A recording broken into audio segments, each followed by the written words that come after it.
জয় বাংলা, জয় বাংলা, জয় বঙ্গবন্ধু, জয় বঙ্গবন্ধু।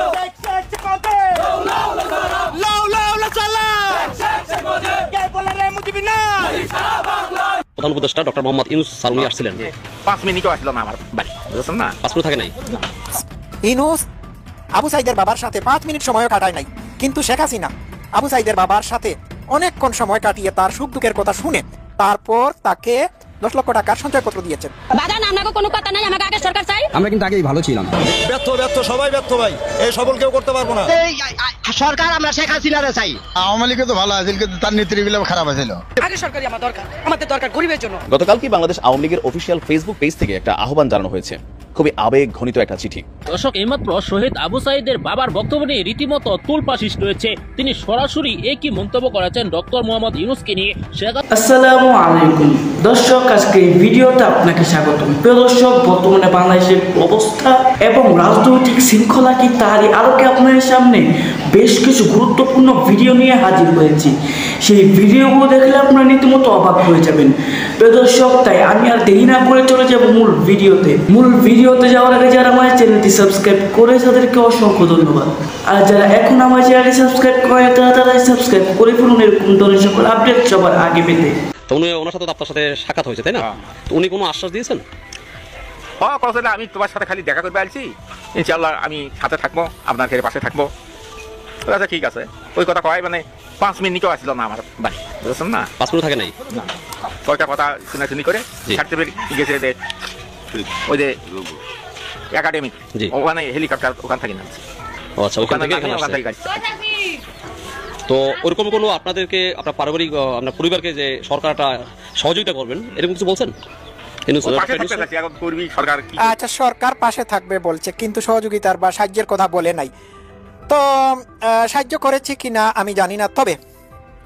তবে ইউনূস আপনার সাথে, আপনি বললেন যে আপনার সাথে 5 মিনিট ও সময় কাটাই নাই, কিন্তু এই ইউনূস আপনার ছেলের ছবিকে সারা পৃথিবীর মানুষকে দেখিয়েছে। সে যে জায়গায় গিয়েছে আপনার ছেলের ছবি তার পাঞ্জাবির পকেটে রেখে দিয়েছিল। যে জায়গায় গিয়েছে সেই জায়গায় আপনার ছেলের ছবি তার পকেট থেকে বের করে মানুষকে দেখিয়ে বলেছে, দেখুন এই ছেলের মৃত্যু, এটি যেই সেই মৃত্যু না, এই ছেলের মৃত্যুর মধ্য দিয়ে আমরা দেশকে স্বাধীন করেছি। এই কথা বলেছে ইউনূস আবু সাইদের বাবার সাথে 5 মিনিট সময়ও কাটায় নাই, কিন্তু শেখ হাসিনা আবু সাইদের বাবার সাথে অনেকক্ষণ সময় কাটিয়ে তার সুখ দুঃখের কথা শুনে তারপর তাকে 10 লক্ষ টাকার সঞ্চয়পত্র দিয়েছেন, এটা ইস্যু করেছেন। ঠিক আছে, এমন মহানুভব নেত্রী বা শাসক পৃথিবীতে দ্বিতীয় আর কাউকে পাওয়া যায় বলুন? বাজান আমাকে কোনো কথা নাই, আমাকে আগে সরকার চাই। হে কোনো জায়গায় আমাকে খারাপ কাম করে না। আমি লীগের কোনো ছাত্রলীগ থাকবো না। গাওয়ার ঘরে ভাত খেয়ে হয়েছে, ওরা তো বাংলাদেশের নাগরিক, ওরা তো কি রোহিঙ্গা? পদ্মা সেতু হয়েছে, আমার বাবা মারা চাচারা মারা গেছে, খবর শুনছি, সদরঘাট গেছি, আজকে উঠছিল কালকে সকালে 3 দিনের খরচ দিন যাই পৌঁছাইছি। এখন পদ্মা ব্রিজ অনেক পড়াটা খাইছি, দাঁত করছি, বাড়িতে যা লাশ মারি দিছি, দাপন কাপন করছি। এই পদ্মা ব্রিজ দক্ষিণ অঞ্চলের মানুষ আমরা যারা, হ্যাঁ নেত্রী শেখ হাসিনারই চাইবো। হে আমাকে ভালো কাজ করছে, হে কোনো জায়গায় আমাকে খারাপ কাম করে না। তেরাকে চাল দেয়, রেশন কার্ড দেয়, বিজিবি কার্ড দেয়, সব এই নেত্রী শেখ হাসিনা উৎপাদন করছে। আমরা কিন্তু আগেই ভালো ছিলাম। দেশ আইনের শাসন নাই, তা চিন্তাই রাহাজানি সারা বাংলাদেশটা ভরে গেছে। এরকম বাংলাদেশ আমরা চাই না। আমরা ভালো থাকার জন্য আন্দোলন সংগ্রাম করছি, কিন্তু আমরা ভালো নাই। আমরা আগেই ভালো ছিলাম। নিত্য প্রয়োজনীয় জিনিসের দাম লাগামহীন, আমরা গরিব মানুষ, আমাদের এখন চলা মুশকিল। বাল বাচ্চা, সংসার, সন্তান নিয়ে খুব কষ্টে আছি আমরা তো এরকমটা চাইনি। আমরা কিন্তু আওয়ামী লীগ সরকারের উপর একমাত্র খেরাপ থাকার কারণই ছিল নিত্য প্রয়োজনীয় জিনিসের কারণ। কিন্তু এখন আমরা কি দেখতেছি, কি পাইতেছি? এখন তার চাইতে অনেক বেশি বাড়তি দাম মানুষের জিনিসের দাম পড়তো। রাষ্ট্র সংস্কারের আগে আমাদের অবশ্যই মনমানসিকতার পরিবর্তন দরকার। আমাদের বর্তমান যে সরকার, আমি জানি না কতটুকু সংস্কার করতেছে, তার চাইতে বেশি মনে হয় ফাইজলামি হইতেছে। আগে সরকারি আমাদের দরকার গরিবের জন্য। আমরা গরিবরা অনেক অভাবে আছি, না খাই মরতেছি। শেখ হাসিনার আমলে 1 কেজি আলুর দাম ছিল 40 টাকা, আর এখন 1 কেজি আলুর দাম হয়েছে 80 টাকা। আমার হাজবেন্ড 80,000 টাকা কিস্তি চালায় অটোটা কিনছি, কারণ আমি কিস্তিটা কিভাবে দিব প্রতি সপ্তাহে? এটা তো তারা বলছে, অভিযোগ করছে যে এই জিনিসটা আগে থেকে নিষেধ ছিল, রেল রুটে নিষেধ ছিল, গলিতে তো নিষেধ ছিল না। তাহলে আমার ফ্যামিলিতে আমার হাজবেন্ড 1 লাখ হারিয়া, তাহলে আমি 4 জনকে কিভাবে চালাই নিব ঢাকা শহর থেকে ঘর ভাড়া দিয়া? এটা কি সরকারের কোনো আইন? আমরা এরকম আইন চাই না। আমরা সাধারণভাবে আমরা চলতে পারি। 1 কেজি চাল 75 টাকা, 1 কেজি আলু 80 টাকা, তাহলে আমরা কিভাবে খাবো? 120 টাকা করে নেয় পেঁয়াজ ইন্ডিয়ানটা, তাও দেশে। আমাকে দাবি, আমরা সাধারণভাবে চলতে চাই।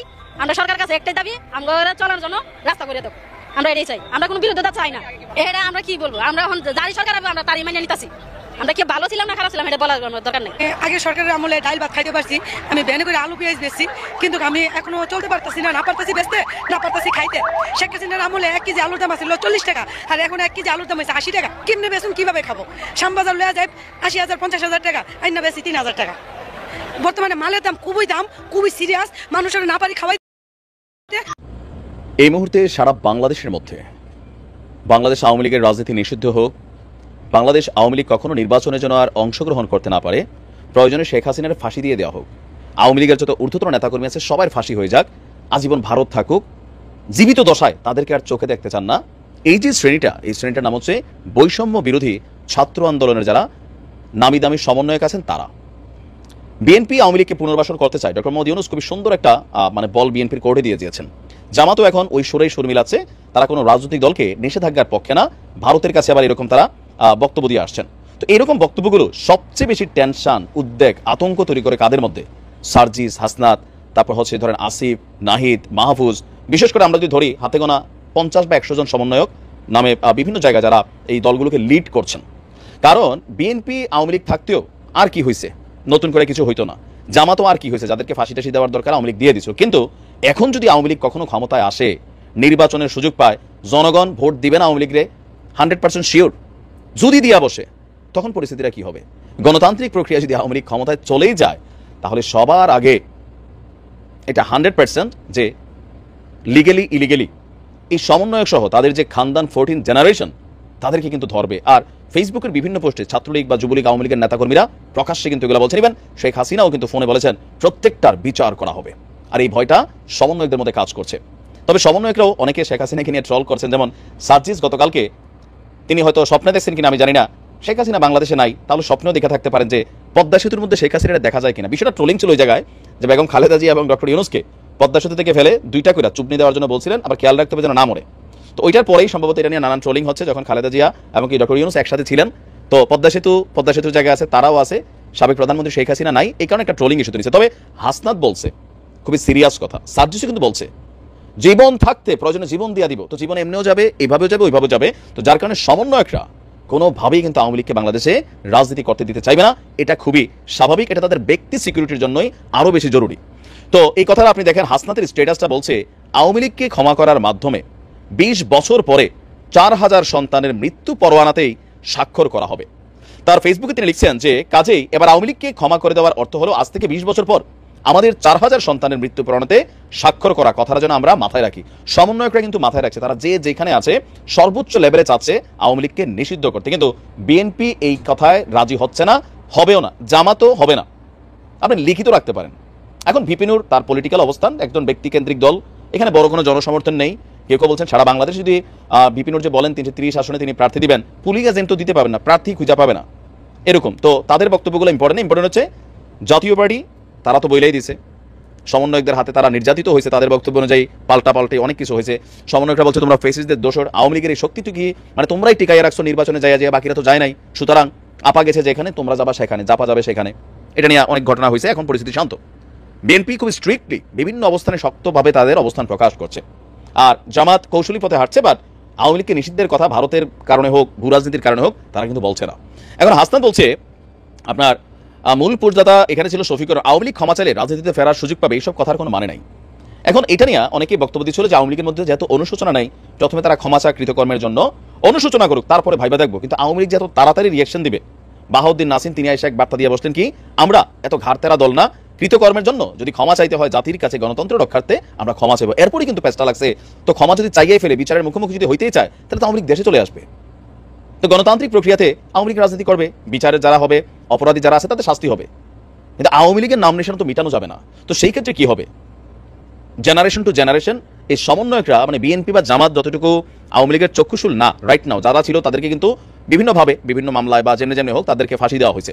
তো এখন এই যে একটা বিশাল সাম্রাজ্যের পতন আওয়ামী লীগের, এই যে লজ্জা, এই যে অপমান, এই যে দেশ ছাড়া পালানো লাগলো, মানে এই বক্তব্যগুলোতে এখন ট্রোলিংয়ে আসতেছে। তো কোথাও না কোথাও আওয়ামী লীগের প্রত্যেকটা নেতাকর্মীর ভিতরে যারা অন্ধ দলকানা, আমাদের বাংলাদেশে সবাই অন্ধ দলকানা না, বাট ম্যাক্সিমাম আমরা যারা আছি বিভিন্ন দলের রাজনীতি করি দলকানা টাইপেরই, নানানভাবে বক্তব্য দিচ্ছে। আবার বিভিন্ন জায়গায় দেখেন সমন্বয়কদের উপরে হামলাও হচ্ছে, ছাত্রদল হাতুড়ি চাচা দিচ্ছে, আবার এই সমন্বয়করা নিজেরা এখন বিভাজিত হয়ে গেছে। তো সবকিছু মিলিয়ে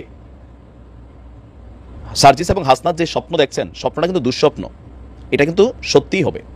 কাকতালীয়ভাবে যদি অন্য কিছু হয়, সেটা হতে পারে যে ধরেন শেখ হাসিনা হঠাৎ করে মরেই গেল, বয়স্ক মানুষ, তাইলে হয়তো এখানে নতুন কিছু ঘটবে না, এটাও মনে রাখেন।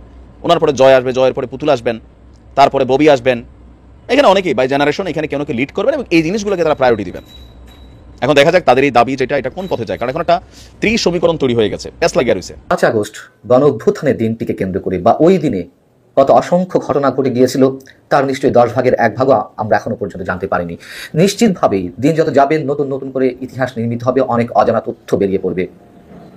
সেই দিনটিতে ক্ষমতাচ্যুত প্রধানমন্ত্রী শেখ হাসিনা কি কারণে ভারতের বিমান পাঠানোর জন্য তিনি দফায় দফায় অনুরোধ করছিলেন, কি কারণে তিনি সামরিক হেলিকপ্টারে ভারত পালিয়ে যেতে নিরাপত্তা বোধ করছিলেন না, কি কারণে বা কেন সেনাবাহিনীকেও ভারত হুমকি দিয়েছিল শেখ হাসিনাকে দ্রুত পাঠানোর জন্য, এসব এখন অনেক প্রশ্ন উঠছে। কোনো কোনো প্রশ্নের উত্তর পাওয়া যাচ্ছে, কোনো কোনোটির বিষয় এখনো অজানা। আমি যে মানুষটিকে অসম্ভব শ্রদ্ধা করি, দেশের এই মুহূর্তে যে কজন অনুসন্ধানী সাংবাদিক রয়েছেন, মতিউর রহমান চৌধুরী মানব জমিনের প্রধান সম্পাদক, এই মানুষটি আমাদের সামনে নতুন নতুন তথ্য নিয়ে আসছেন এবং তার যে কোনো তথ্যে আমি ব্যক্তিগতভাবে আস্থাশীল। অথেন্টিক কোনো সোর্স ছাড়া তিনি কোনো ধরনের রিপোর্ট করেন না। ঠিক তেমনই তার যে আরও একটি সাপ্তাহিক পত্রিকা রয়েছে জনতার চোখে, এমন একটি প্রতিবেদন ছাপা হয়েছে যার মাধ্যমে অনেক প্রশ্ন উঠে এসেছে শেখ হাসিনার ভারতে যাওয়া নিয়ে, এবং কোনো কোনো প্রশ্নের উত্তর এখনো পাওয়া যায়নি। যেমন এখানে বলা হচ্ছে যে শেখ হাসিনাকে নিতে কেন ভারত বিমান পাঠায়নি, তার কারণ কি, ভারতে বিমান আসার কথা ছিল। শেখ হাসিনা নিজে তিনি দফায় দফায় অনুরোধ করছিলেন এবং তিনি যখন নিরাপত্তাহীনতার চরম পর্যায়ে পৌঁছে গেছেন, তিনি ভারতের জাতীয় নিরাপত্তা উপদেষ্টা অজিত দোভালকে দফায় দফায় ফোন করছিলেন। তিনি সেই ফোনে কি বলছিলেন, তিনি বলছিলেন যে আমি দেশ ছাড়ার সিদ্ধান্ত নিয়েছি, এই মুহূর্তে আমার সামনে আর কোনো বিকল্প নেই, কারণ জনগণের পাশাপাশি সেনাবাহিনীও আমার বিরুদ্ধে চলে গেছে। এই অবস্থায় প্রাণ বাঁচাতে দেশ ছাড়তে হবে, তাই ভারত যদি বিমান পাঠায় তাহলে আমি নিরাপদে দেশ ছাড়তে পারবো। তারই ফোন পেয়ে বারবার যে একই কথা, একটা পর্যায়ে অজিত দোভাল তাকে বলেন দেখি কি করা যায়।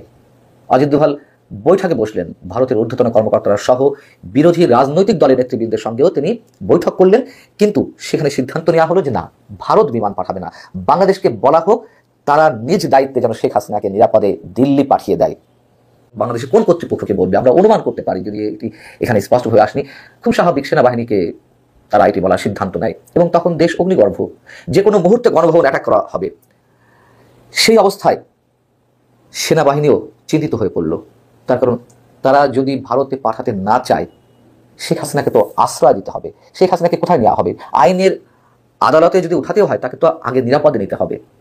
সেনানিবাসেও তারা নিরাপদ বোধ করছিলেন না শেখ হাসিনার জন্য, তার কারণ হাজার হাজার বিক্ষুব্ধ মানুষ যদি সেনানিবাসে ঢুকে যায়, তাদেরকে মোকাবেলা করতে গেলে হাজার হাজার মানুষের লাশ পড়বে। এই অবস্থায় শেখ হাসিনা ভীত সন্ত্রস্ত হয়ে পড়লেন। বারবার সেনাপ্রধানকেও সিদ্ধান্ত নেওয়ার জন্য তিনি চাপ দিচ্ছিলেন, বলছিলেন যে যে কোনো হোক তাকে যেন দিল্লি পাঠানোর জন্য দ্রুত ব্যবস্থা নেওয়া হয়। জেনারেল ওয়াকারুজ্জামান সেনাপ্রধান তিনি তার সহকর্মীদের সঙ্গে বৈঠক করলেন এবং সবাই তখন একমত পোষণ করলেন, হ্যাঁ ঠিক আছে, শেখ হাসিনাকে নিজস্ব বিমানে সামরিক হেলিকপ্টারে তাকে দিল্লিতে পৌঁছে দেওয়া হবে, এমন সিদ্ধান্ত নেওয়া হলো। এখন এই জায়গায় একটি কথা উল্লেখ করা দরকার, সেনাপ্রধান সেদিন বলেছিলেন 5 আগস্ট দুপুরে তিনি যখন সংবাদ সম্মেলন করেন যে শেখ হাসিনা পালিয়ে গেছেন, এটি তিনি জানতেন না।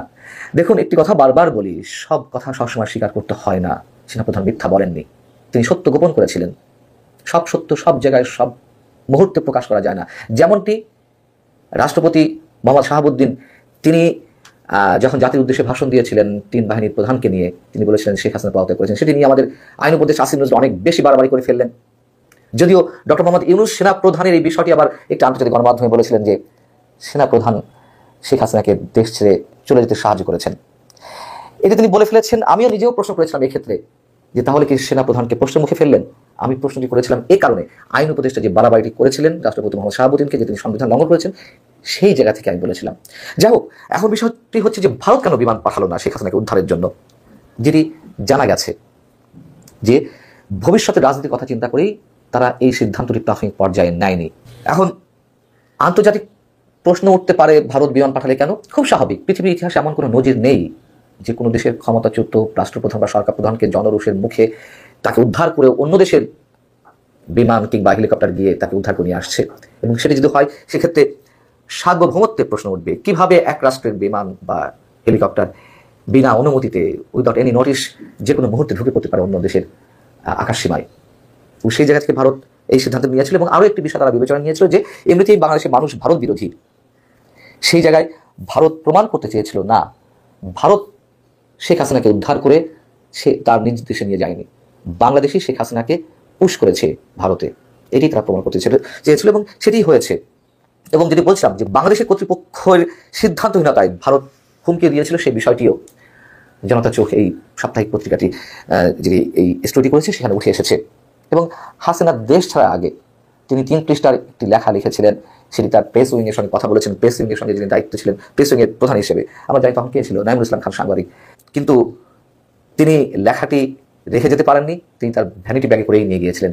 সেই লেখাটিতে কি লেখা ছিল আমরা এর আগে জানতে পেরেছি, তিনি জাতির উদ্দেশ্যে একটি ভাষণ রেকর্ড করে চলে যেতে চেয়েছিলেন, অডিও রেকর্ড, কিন্তু সেই সময়টি তাকে দেওয়া হয়নি। আবার একটি লেখাও তিনি লিখে দিতে চেয়েছিলেন, এটি আবার সম্ভবত আমি প্রথম শুনলাম, আপনারা অন্য কেউ শুনলে শুনতে পারেন, যে 3 পৃষ্ঠার একটি লেখা তিনি তৈরি করেছিলেন। কি লেখা ছিল সেই কাগজ 3টিতে, কার উদ্দেশ্যে লেখা ছিল, সেটি এখনো রহস্যাবৃত। তবে ওই যে বলছিলাম আরও অনেক কিছুই আমাদের জানা বাকি আছে, সেদিনের ঘটনার 10% মানুষ জানে না। এবং অবশ্যই সেই দিনের প্রতি, সেই দিনের প্রতিটি ঘটনার প্রতি মানুষের তুমুল আগ্রহ এখন। আমি আশা করছি আপনারা সকলেই আলোচনাগুলো শুনেছেন এবং এই আলোচনাগুলো নিয়ে যদি আপনাদের কোনো মন্তব্য থেকে থাকে অবশ্যই কমেন্ট বক্সে জানাবেন।